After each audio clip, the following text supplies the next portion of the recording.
découvertes avec d'autres observations. Les naines rouges ultra-froides, des mini-soleils aux atouts insoupçonnés. Un terrain de chasse particulièrement intéressant pour les exoplanètes se trouve autour des naines rouges ultra-froides.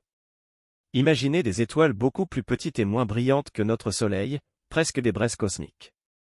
Ces étoiles ont un avantage pour la détection des transits, comme elles sont moins lumineuses, le passage d'une planète de la taille de la Terre devant elle provoque une baisse de lumière plus importante et donc plus facile à détecter.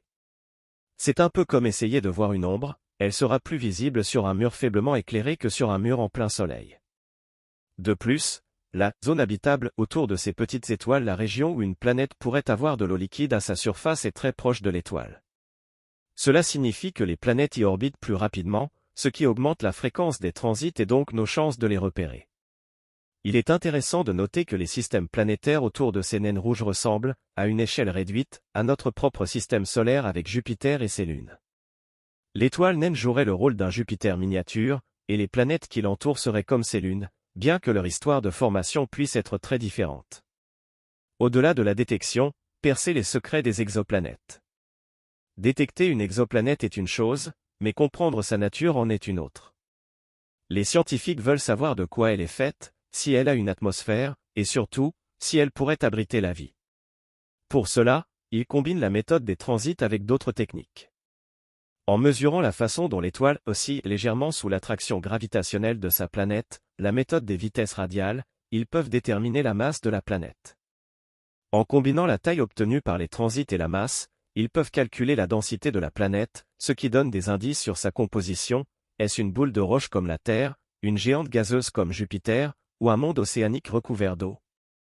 Voir l'invisible, un défi technologique. Voir directement une exoplanète reste un Everest technologique. L'éclat de l'étoile est tellement intense qu'il noie littéralement la faible lueur de la planète, un peu comme essayer de voir une bougie à côté d'un projecteur puissant. Cependant, les scientifiques ne sont pas en reste d'ingéniosité. Ils développent des instruments comme les coronographes, qui agissent comme des pare-soleils cosmiques, bloquant la lumière de l'étoile pour révéler la présence éventuelle de planètes autour. L'optique adaptative, une autre technologie sophistiquée, permet de corriger les distorsions causées par l'atmosphère terrestre, offrant une vision plus nette des objets célestes. L'imagerie directe est particulièrement efficace pour détecter les grosses planètes qui orbitent loin de leur étoile, car elles sont plus brillantes et plus éloignées de l'éclat aveuglant de leur soleil. James Webb, un nouveau regard infrarouge sur les mondes lointains.